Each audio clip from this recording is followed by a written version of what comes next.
Good evening to everyone. I'm just going to give us a little bit more time while we wait for the registrations to sort of open and we get everybody in. We'll do that very awkward dance while we just wait.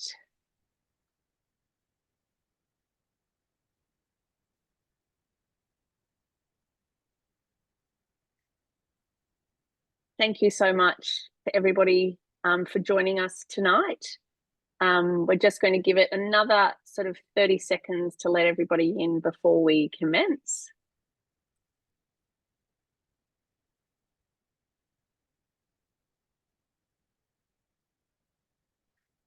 For those of you who have joined us already, my name is Georgie Dent, and I am the CEO of the Parenthood, which is a not-for-profit advocacy organisation, and I am going to be moderating tonight's discussion.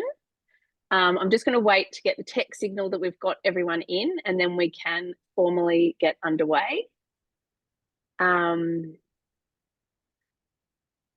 Okay. Good evening, everyone, and thank you so much for joining us tonight. As I just said to some of you, I'm Georgie Dent. I'm the CEO of the Parenthood, a not-for-profit advocacy organisation for parents and carers. And I am really, to say I'm thrilled to be your moderator tonight is not quite right, because this is not a sort of thrilling discussion, but it is an important discussion. And I am really grateful to have you all here and to have the panelists that we do. Before we begin, I would like to acknowledge the traditional owners of the lands we're meeting on. For me, that's the Camaragal people of the Eora Nation, and I would like to pay respects to elders past and present. I would like to also acknowledge the many lands that parents and carers and grandparents are joining from across the country, and I'd like to extend my respects to all First Nations people that are here with us tonight. A quick bit of housekeeping before we get into it. All questions tonight will go through the Q&A function, so not the open chat. Thank you to everybody who submitted questions ahead of time. They have helped us shape tonight's conversation.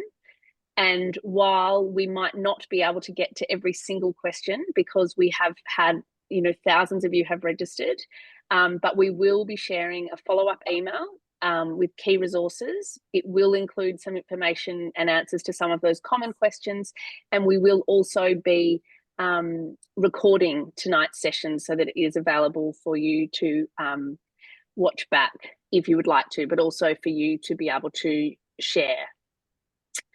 Now to why we are here tonight.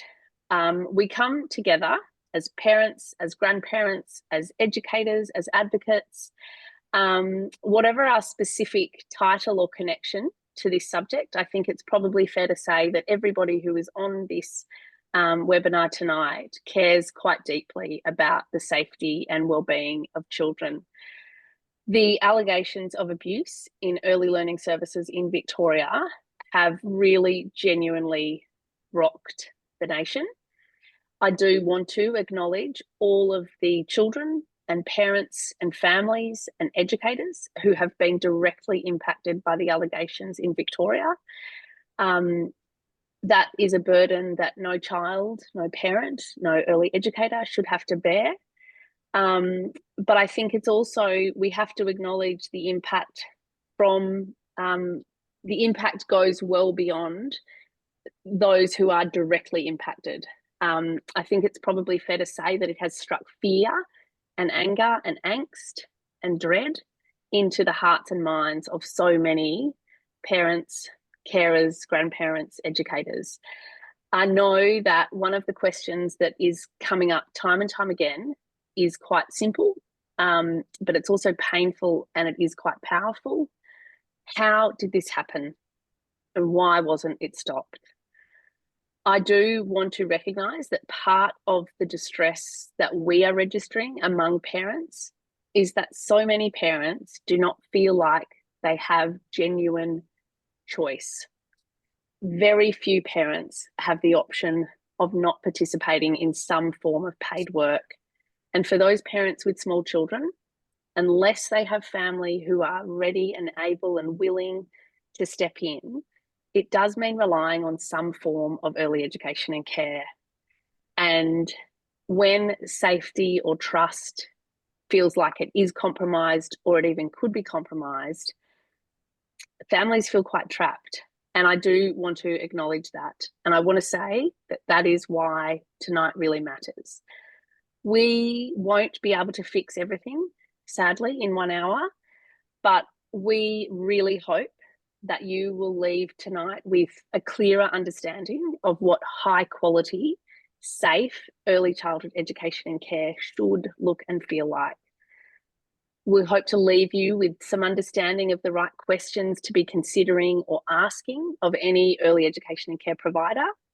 We want to leave you with some tools to empower your child with body safety and for you to have a better understanding of what body safety is. And it's also really important that we give you some confidence that we can demand better, and that we will together. Before I introduce our panelists, I wanted to just really briefly introduce the Parenthood. As I said, we're a national not-for-profit organisation, and we represent more than 80,000 parents and carers right around the country. If tonight is your first experience with the Parenthood, welcome and thank you for being here.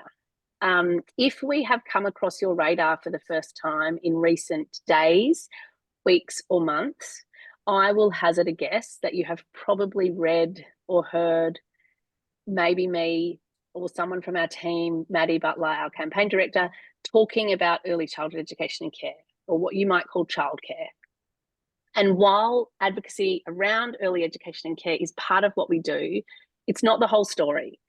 Our mission is to make Australia the best place in the world to be a parent and to raise a child. And that is a bold mission. But my view is Australia has been and is world leading in different realms. So why would we not seek to be world leading when it comes to how we support children and parents, particularly in the early years? We know that the first 5 years of a child's life are profoundly formative. It shapes so much that follows. And we know that those years are shaped in turn by the adults who are with those children. So if we want to support children to thrive, we need to support the capacity and well-being and skills of the adults who care for children, whether that's parents, whether that's early educators, whether that's our early childhood workforce. So at the Parenthood, we campaign for 1 year of paid parental leave at a replacement wage rate that is shared between parents where there are two parents. We know that paid parental leave is critical health and social policy that is very good for children, but it's also very good for parents. We campaign for affordable, high quality, inclusive early childhood education and care that's delivered by a professionally paid and supported workforce. And that is a mouthful, but every single word in that mouthful stands for something critically important. We also campaign for family-friendly workplaces that recognise the reality of raising children. And I am going to speak to some of our specific advocacy asks around early education and care, but I want to just say this: safe early education and care is the absolute baseline we expect. We know that when early education and care is high quality, the benefits are exponential for children and for parents. But tonight's conversation, we are going to ground in safety. We do not believe any parent should have to hope that their child is safe in an early education and care setting. Parents should know they are. And that brings us to tonight's conversation. We're joined by two incredible experts, Lisa Bryant, who is a leading early childhood education and care policy expert and advocate for quality and equitable early education and care, and Deanne Carson, who is the founder and CEO of Body Safety Australia and a leading body safety educator who works with children, families and educators across the country. It is my pleasure to introduce both of these panellists tonight. And to kick us off, I'm going to start with you, Lisa. And I'd like you to give us some of your reflections on what we have read and heard in the last couple of weeks. Give us an overview of the early education system in Australia. What are the gaps? What's needed? And how can a parent assess the quality of a service? You don't want much, do you? I know. I can't imagine the early education care system that so many parents are dependent upon, so many of you are probably dependent upon, being in any more of a crisis than it is now, when we have, as of today, 2,000 children having to have STG checks. None of us, even in my worst nightmares, I never thought that that would happen. We had last year a case where a pedophile had abused children in centres. We had reports earlier this year on the ABC of children being physically harmed in centres. And then we had this Victorian case this year. And I can imagine if I was a parent of a child in a centre now, I'd be saying, I don't want them there. I want to take them away. And I may say something which, in spite of all that evidence, might seem strange, which is most childcare centres, most early education care centres are safe.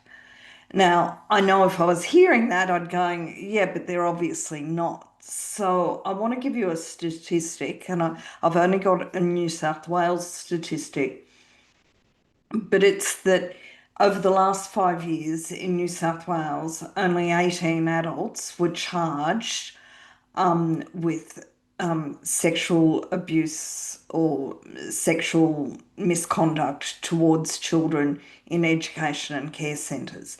Now, without a doubt, that is 18 children too many, 18 adults too many. But if you consider the fact that there's 150,000 educators across Australia, it puts it a little bit more in perspective. Deanne actually managed to express what is happening in a very clear way for me that I hadn't thought about it before, which is it's not that the education and care system is failing, it is that we have become a target for pedophiles, for those that want to harm children because of some structural problems in the education and care system. And those structural problems are long-standing, but they're getting worse. And it's because of how the sector is made up. It's made up of lots of small not-for-profit organisations, small for-profit services, what we call Ma and Pa services that have been run by the same couple or the same individual for years. Large not-for-profit organisations like Good Start or KU, and also some large corporate organisations like G8 Early Learning, and large private equity firms like Affinity. The larger our services become and the larger the organisations become that are running them, and the more that profit has become the dominant aim in this sector, the harder it's become to do things like keep wages at a reasonable level. So we now have a situation in our sector where 40% of all staff, of all educators, have been in the sector for less than 3 years. We have a rapid turnover. And so that has created a situation where those that want to abuse children go, it's easy to get into this sector because they're always recruiting new staff. They have huge workforce shortages. So we can get into this sector and then we can shop around until we find the centres where we are most likely to be able to do what it is that we want to do.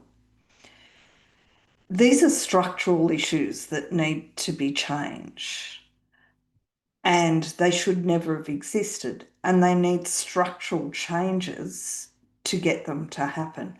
The changes that we've seen on offer so far by our governments, I don't think we'll get to the cause of those structural issues.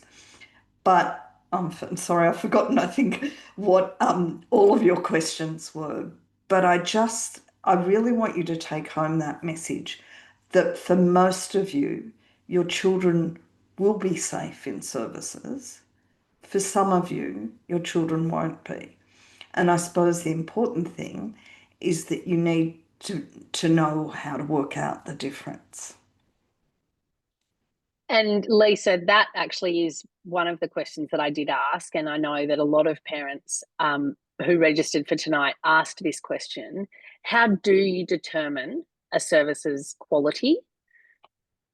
Well, I think at the very base level, you look at the national quality rating. National quality, all services in Australia are rated against the national quality standard. Now, there's people that will say the ratings aren't great and that some of those services that in Victoria were rated quite highly. But it's a base level to have a look. You can look on, we'll share the website later where you can have a look. But the most important things are to ask, how long do the staff stay there?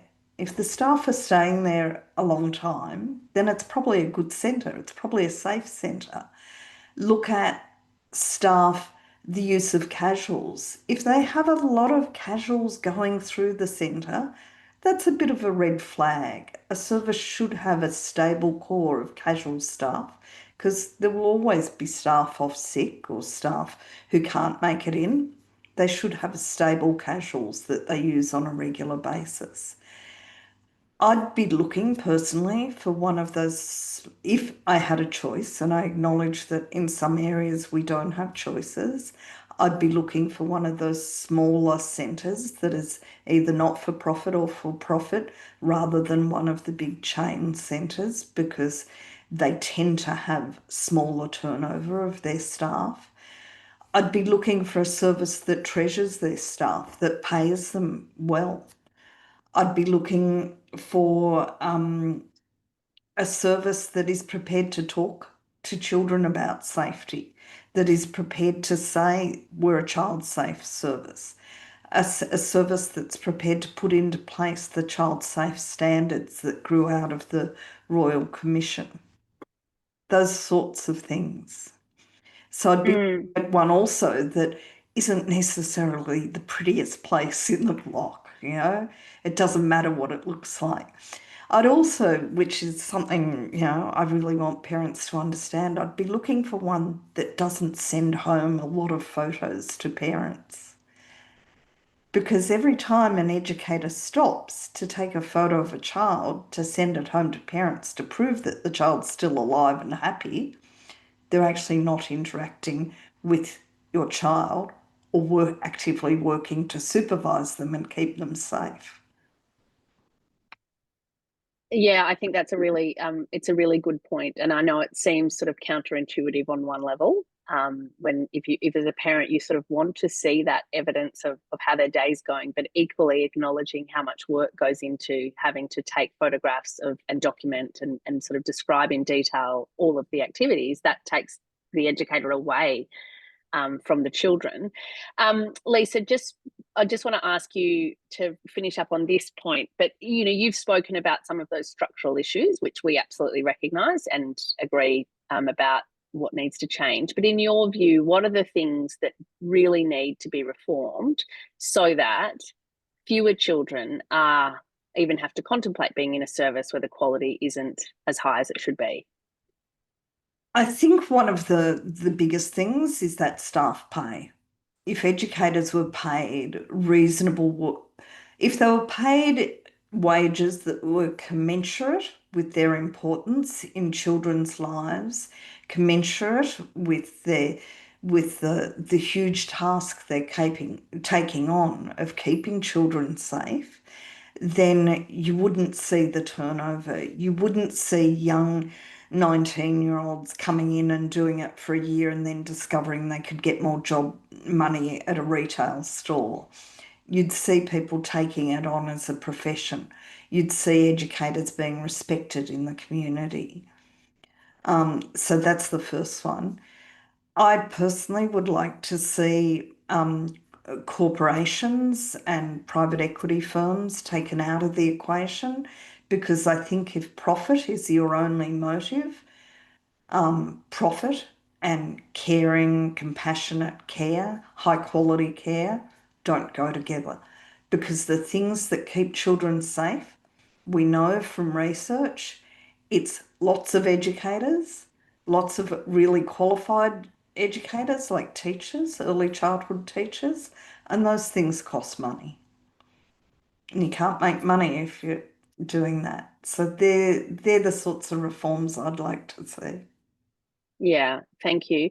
And look, I have to say that some of the questions that are coming in are fantastic, and we have had questions already around how do you reconcile the profit motive with the quality motive.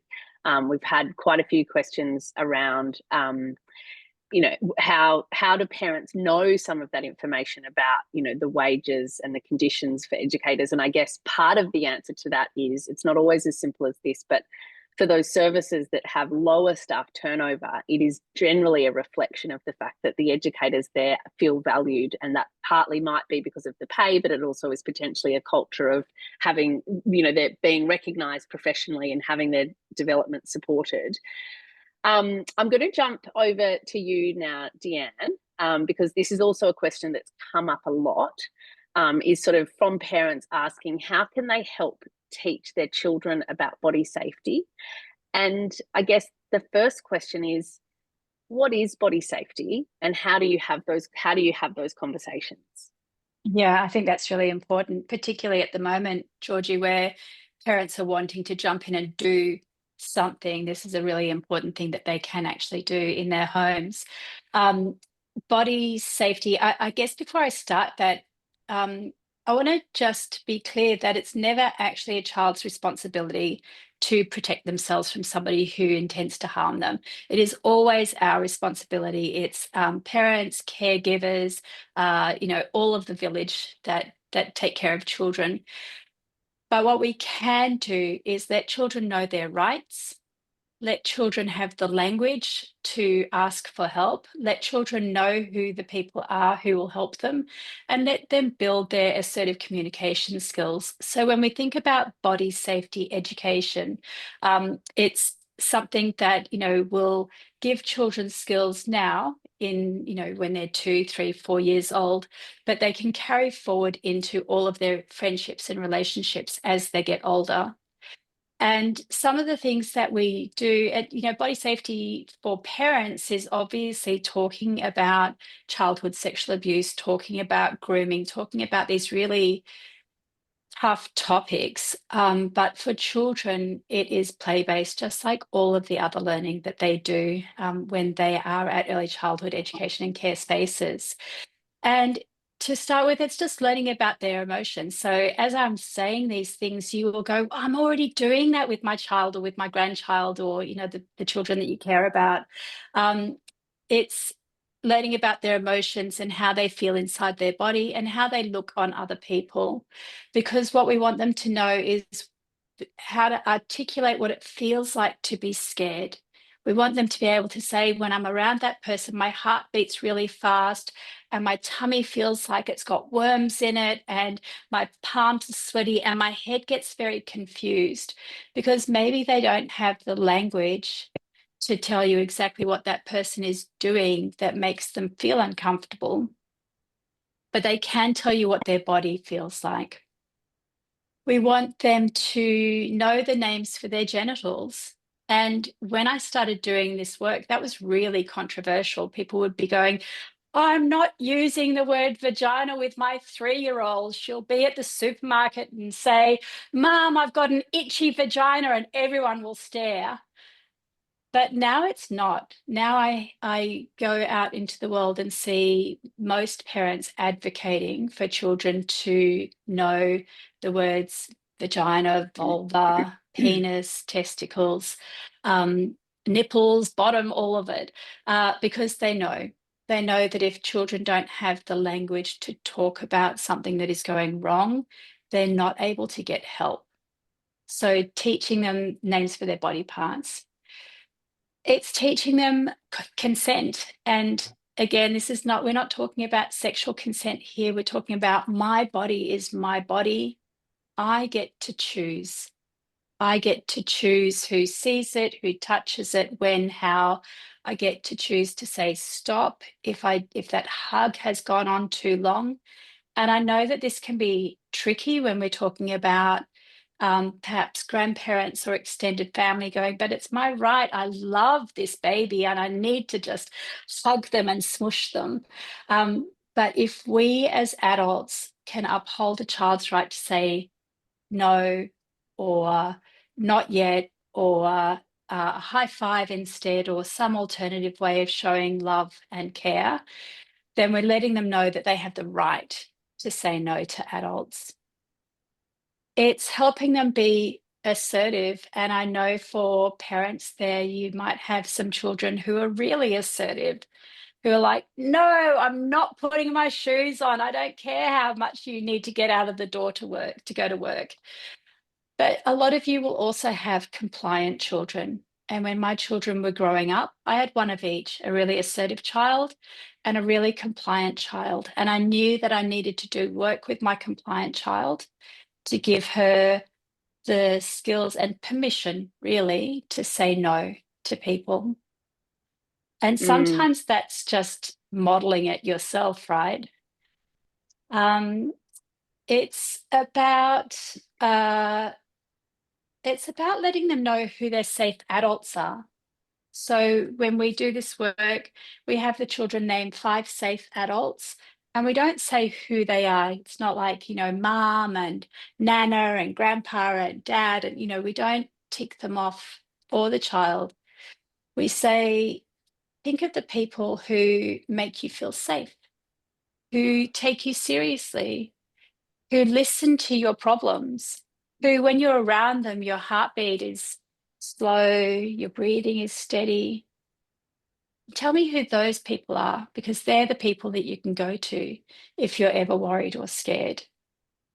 So it's doing all of those things, but mostly it's about modeling it, because you can teach your child, and I'm sure you all know this, you can teach your child whatever you want, but if you're not doing it yourself, they don't actually believe you. So it's modeling being assertive, it's modeling all of those body safe practices, letting people know what the rules are in your house as well. Thank you so much, Deanne, for that. One of the consistent questions that is coming through at the moment that I'm just going to ask you about now, because it's related to this specifically, is with sort of children who are not yet verbal, and that sort of being a bit of a difficult place to be. Also, for example, with children who aren't yet toilet trained, who still have nappies, there's obviously going to be some less autonomy there. Do you have specific resources or advice that you give for parents of those younger children? Yeah, absolutely. I think this comes back to, and we get asked this question a lot, and obviously at the moment it's very pertinent. It firstly comes back to modeling how we treat a child, whether they are pre-verbal or verbal or 16 years old, is to let them know that we honour their body as belonging to them. So as we are caring for our children, we're talking to them about what we're doing. We're explaining to them why we're doing it. We're helping them understand what is necessary touch, the caring that we do, changing nappies, putting a Band-Aid on a cut, and touch that is not necessary, that they then have a right, as they grow older, to communicate. So, putting food in like forcing food in their mouth, right? Is something that actually they do. They can say, no, I get to choose what I put in my mouth. And so when you have a baby and they're starting to move from milk to solids, and they're turning their face away, you can say, I can see that you're turning your face away. Of course, the child's not going to understand all of your words. I can see that you're turning your face away, and that indicates that you don't want another mouthful. right now, so I'm going to put it aside.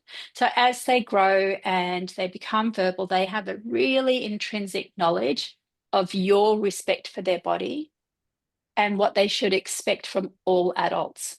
Because the minute another adult overrides that level of respect, it really stands out for them, and they're much more likely to come and tell you.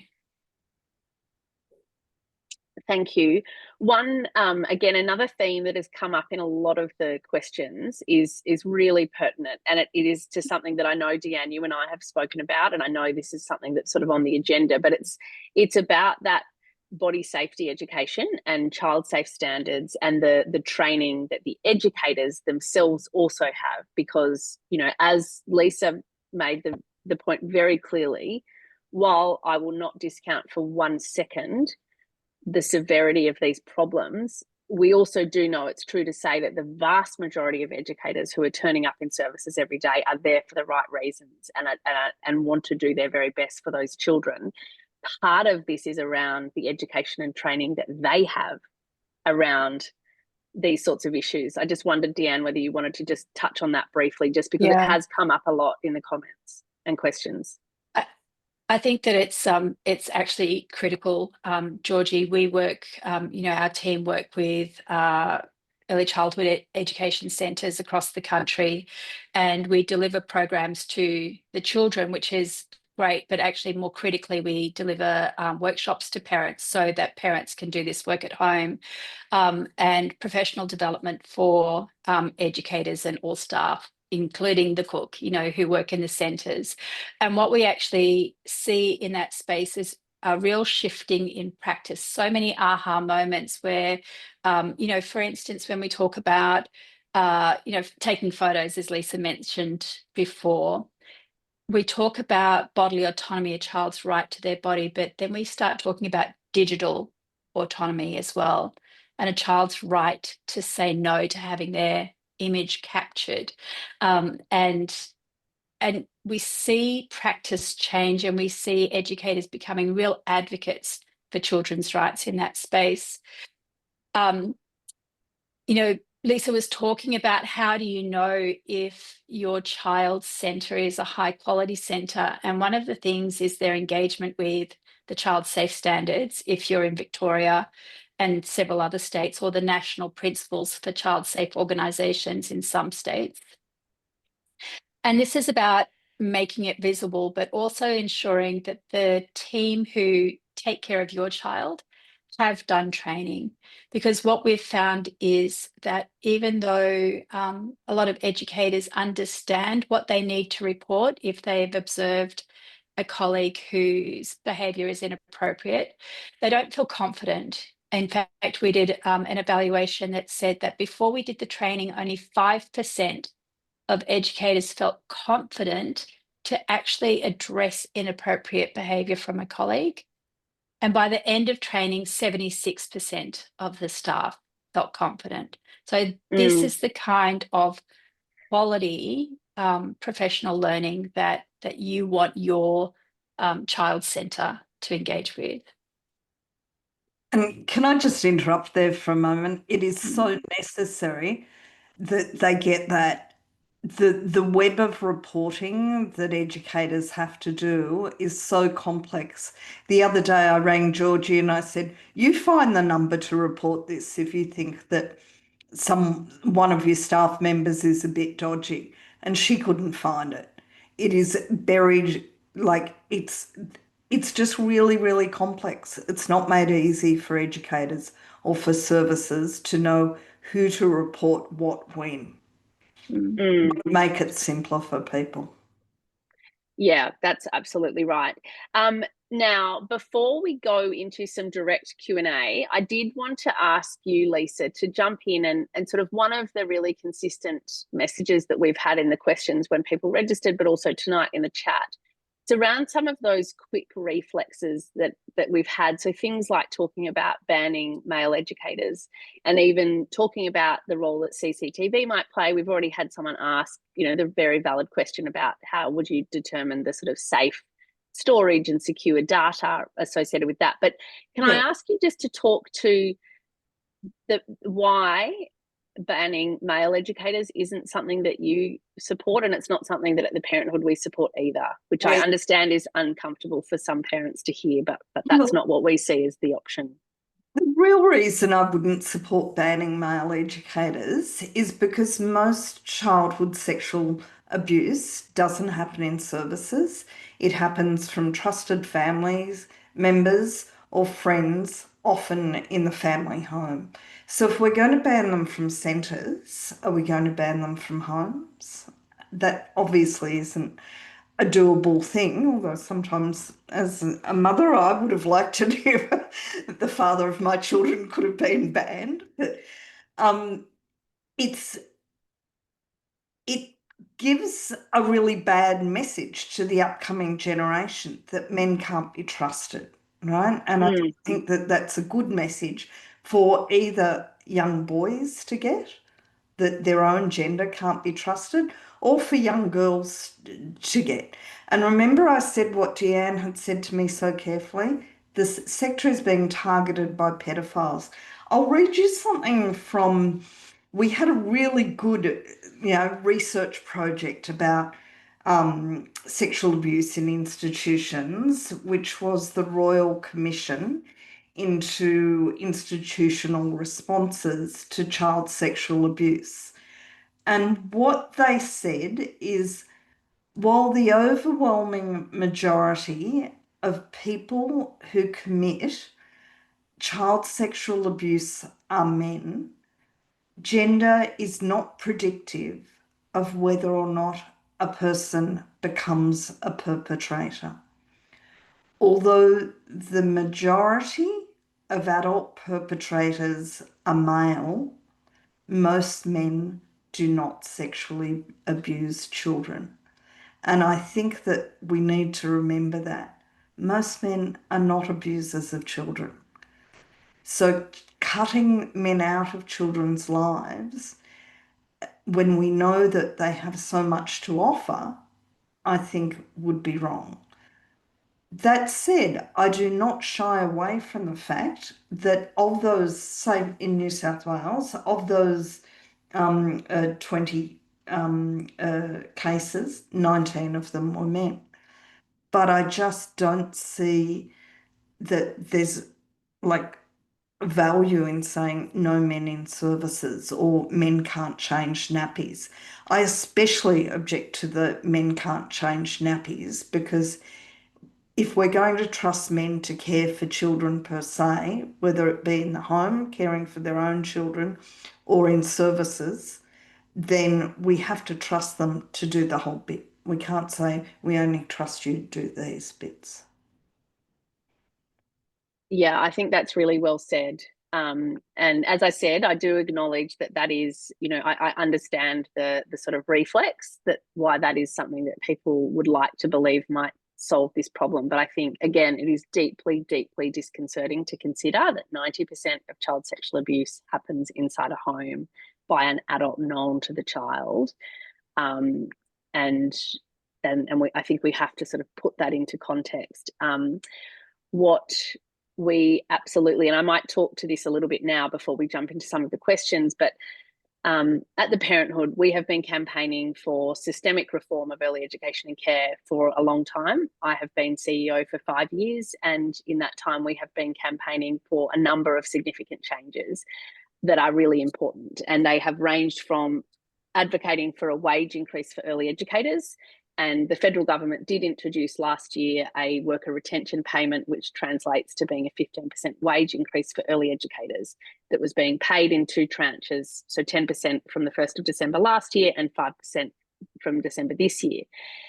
And while that hasn't entirely solved all problems, it is worth noting that has had a substantive effect on reducing staff vacancies, and it has had an impact. And we know that pay isn't the only issue, but there is merit in campaigning for these systemic changes. And if you were going to do just one thing to make sure more children are in high quality early childhood education and care environments when they need to be there, it would be investing in the workforce. And that does mean the wages. It means the training that they are offered. It it also means, what is the vetting process? What are the accreditations? What are the qualifications that educators are having? And then what is the capacity for employers to look at a person's history? You know, we've heard these horror stories recently about working with children checks and sort of not being escalated. And so at the Parenthood, one of our key asks at the moment is for the federal government to establish an early childhood commission, to actually play that leadership role in ensuring that quality is required to meet the minimum standards, so that if you want to continue getting funding from the taxpayer or from parents, you have to be meeting minimum standards. We will later we have got a petition if you'd like to add your name to that petition for the Early Childhood Commission, which I appreciate is a little bit complex, but it is also, this is a complex area because we live in a federation. We've got states and territories, we've got the federal government, we've got so much fragmentation. And some of the questions that are coming through really highlight that, like, how do parents know if a service is for-profit or not-for-profit? How do parents have visibility over what training an early childhood service pays for their staff to undertake? There's so much that isn't visible. And the layers of complexity do mean it is possible for people and things to slip through the cracks when they shouldn't. And so there's talk at the moment about things like having a national educator register, having nationally consistent working with children checks, which is something that's been recommended for over a decade. There are big and little things that need to change to improve these settings. And I just want to acknowledge that now, because we have had questions coming through about how can parents be involved in this sort of advocacy and be involved in these discussions. And coming tonight is part of that. Joining the Parenthood is not a sort of onerous thing. You can sign up and you'll get our emails. You'll see what actions that we are supporting. And if you want to add your voice to those, that's always welcome. And we would always really like that. The other sort of big piece of reform that we have been campaigning for is around the funding. So at the moment, a lot of you will be aware that the federal government pays something called the childcare subsidy, which effectively is a subsidy for parents to send their children to early education and care. It is very complex. It adds up to more than $15 billion annually in taxpayer money, and parents pay huge out-of-pocket costs in addition to that. We have been calling for direct funding, so services being funded directly in the same way that we do schools. And again, we think that an early childhood commission could play a critical role in sort of steering that funding reform around how it's currently funded, because the childcare subsidy has been really effective at driving up out-of-pocket costs, and it has been really ineffective at ensuring there are minimum standards that are being met. And so creating a much more direct relationship between funding and services, we believe, is part of the mix that's needed to make quality and safety much higher priorities than they are right now. So that's my quick spiel. We will come back to that. But Deanne, I just wanted to ask you about a couple of practical steps that you think parents could take. And if you've got any thoughts to add on CCTV or banning men in early learning. Banning men in early childhood, that's my favourite topic of conversation. What I do want to say about that, Georgie, to add from what Lisa has said, is when we are trying to identify whether somebody is a risk to our child, we have to look at their behaviour rather than profiling them.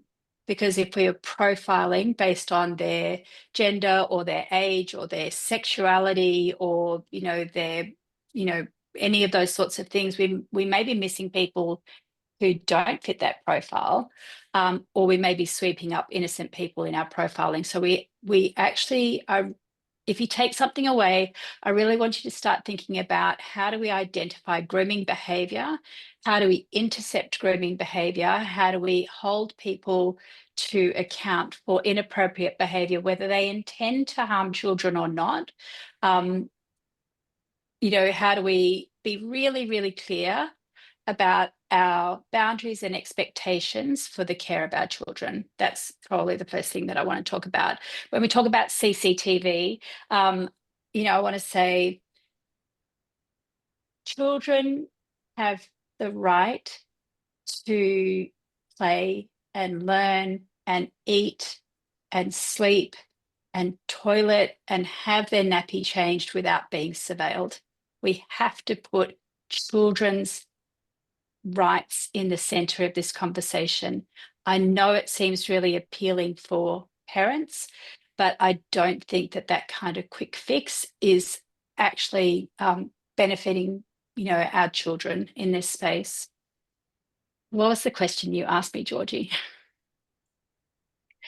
It was for your feedback on both of those issues around Okay. around men and CCTV, and I think that's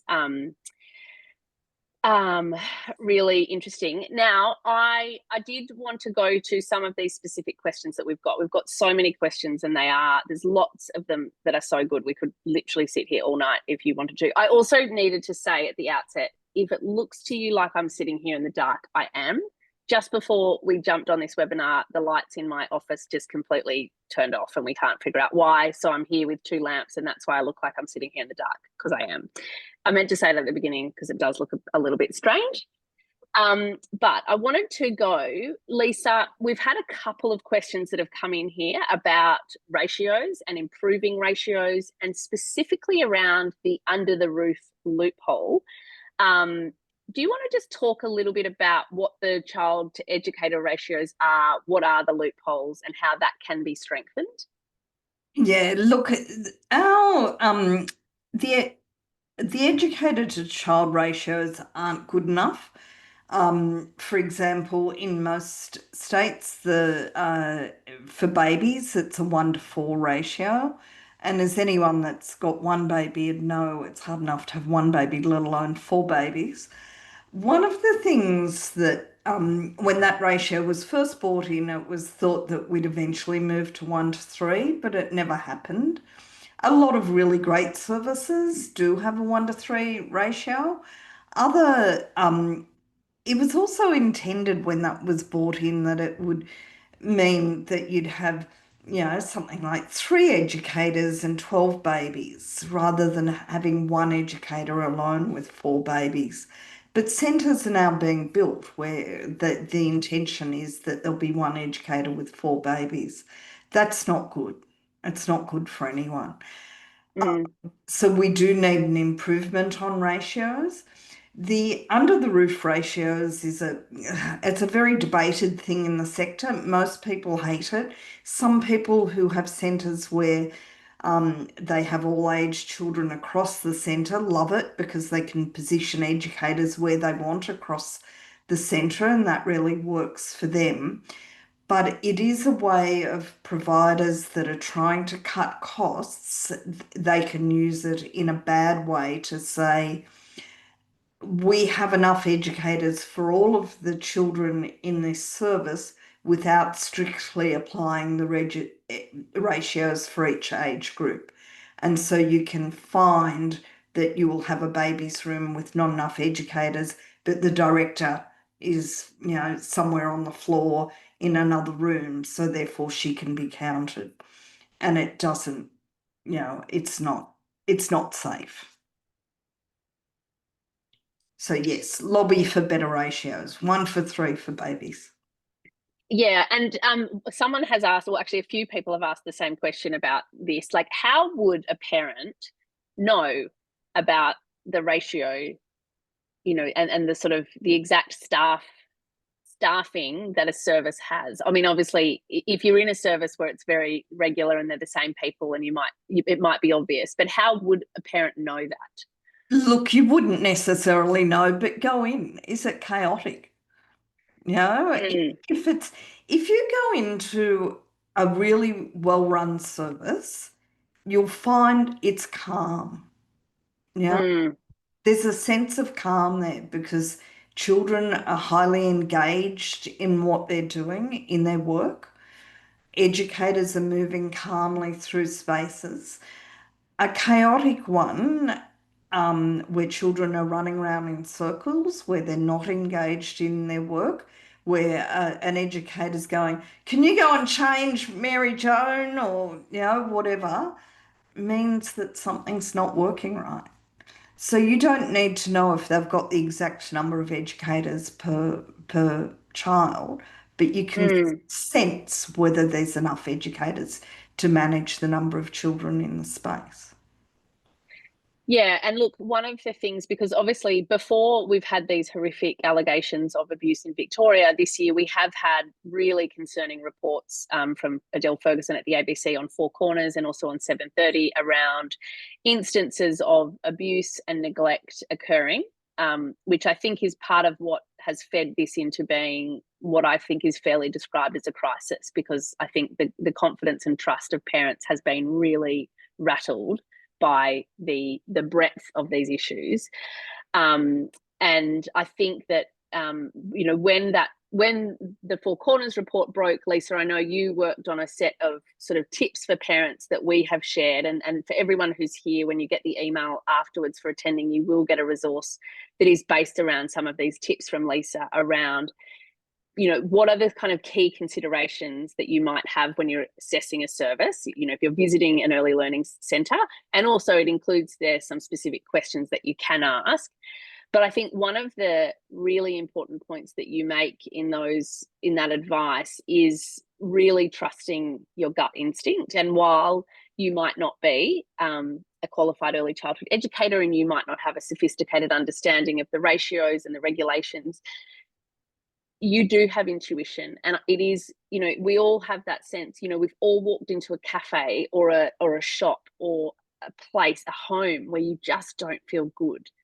And if you're going into an early learning service and that is your response, I would absolutely pay attention to that. And the flip side of that is, if you walk into an early learning service and yeah, it's chaotic, but it's calm chaos and the kids are having fun and the educators look like they're enjoying being there, all of those things are actually, that does tend to point to a service where some good things are happening. And so I do think that is one thing that you will see in these resources, but it is being able to kind of trust your instinct on some of this stuff. Deanne, Can I add to that, Georgie? The child safe standards say that education spaces must invite parents and caregivers into conversations to inform their child's safety. So not only should you trust your gut, but your centre should be reaching out to you to ask you, you know, what do you think needs to happen? And it certainly means that they should be giving permission for you to ask questions as well. And, yeah, and actually, and can sorry. I add something as well, which is, you have a really good spidey sense, which is what I call it, the spidey sense, except if you're in the process of being groomed. So if someone seems too good to be true, if a male educator seems too good to be true, just double check that, because those of you that saw the interview with one of the mothers in Victoria said, would have seen her say, he kept offering to babysit our children and we almost took him up on it, you know, because he seemed to have a really great relationship with them. Sometimes you can be being part of a web that someone's creating. Yeah, and I guess that is a clear pattern that we've seen in other settings. It's often been in a church or in a school where there has been a perpetrator. They often have, you know, groomed the parents and the other teachers to sort of have that view that this is actually someone who's just fantastic, and that's a very good point to make.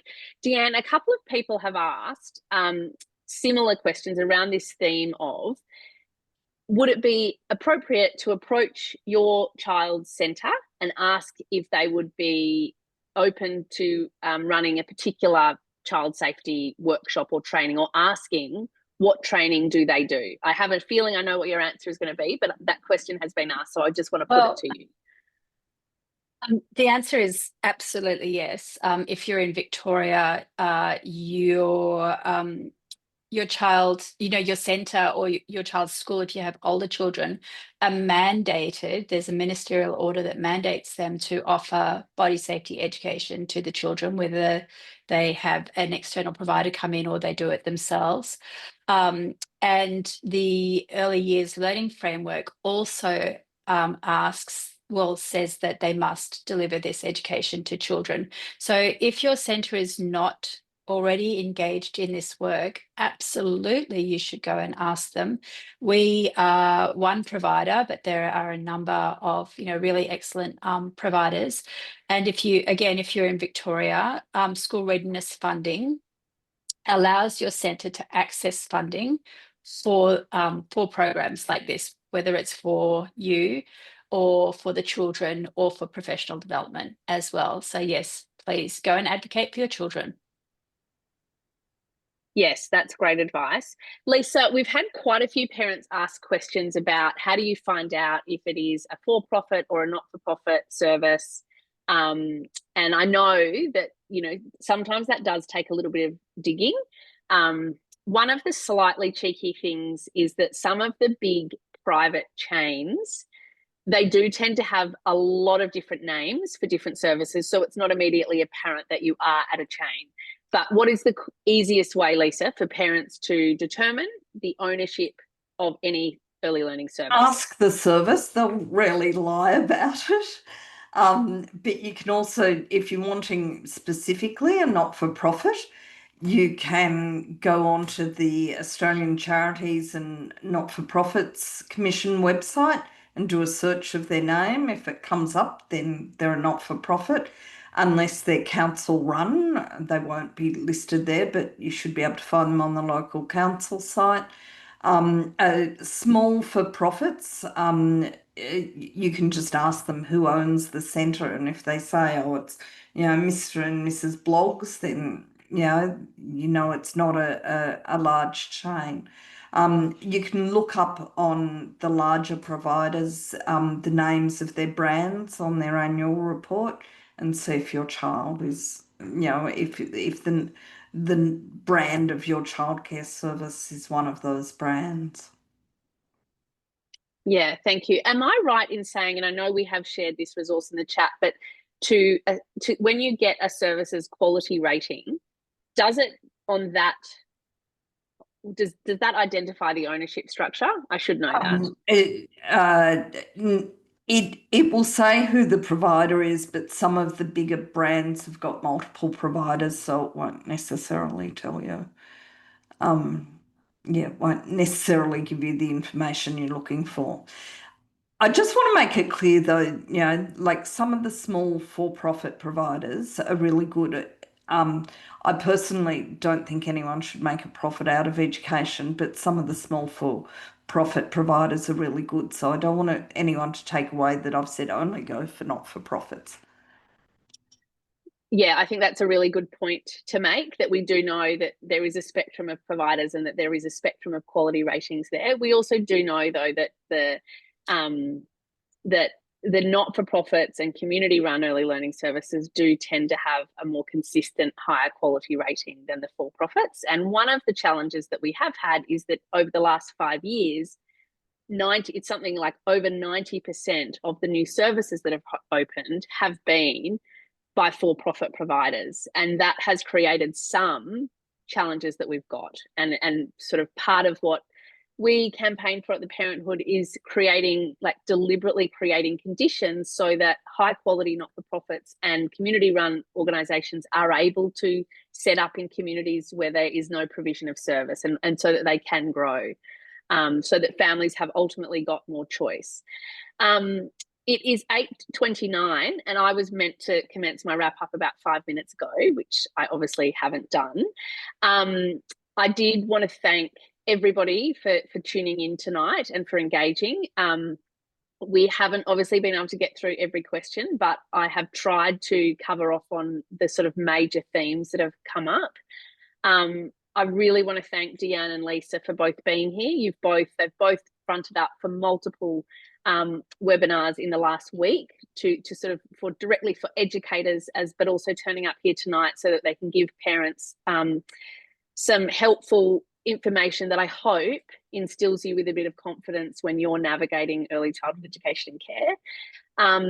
I would love for you, if you're interested in these issues, please do join the Parenthood, sign our petition, get in touch with us. We've got a mechanism on our website for any parent to be able to share a story with us, whether it's anonymous or you can identify yourself.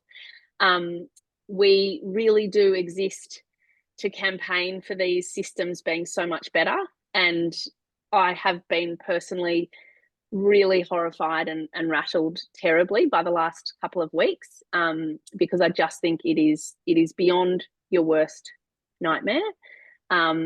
We know that it's not the widespread situation that every parent has to be concerned about this, but it is absolutely the case that we all have so much to benefit from getting these system settings right. And that really means high quality early childhood educators, the right appropriate training and qualifications and ongoing training, and having a funding system that actually, you know, creates that direct relationship between money and expected outcomes. I wish that there was like a simple fix that we could just say one thing will change all of this. We're going to have to do multiple things at once. But that's what the Parenthood is here to try and give voice to parents on these issues. So I really appreciate you coming tonight, and keep an eye out. We will be sending you some resources in the coming days. We have recorded this session, so it will be available if you'd like to share.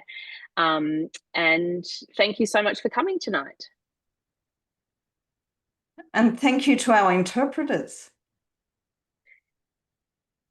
Yes, thank you so much. I hope I wasn't meant to speak too fast, and I fear I might have spoken too quickly at times. But thank you for coming. Thank you to our tech team, Essential Media, for helping out. Thank you so much to MJ and my team and Nick for helping out. I really appreciate you all taking the time to be here. So thank you. Thanks for having us, Georgie. Thank you.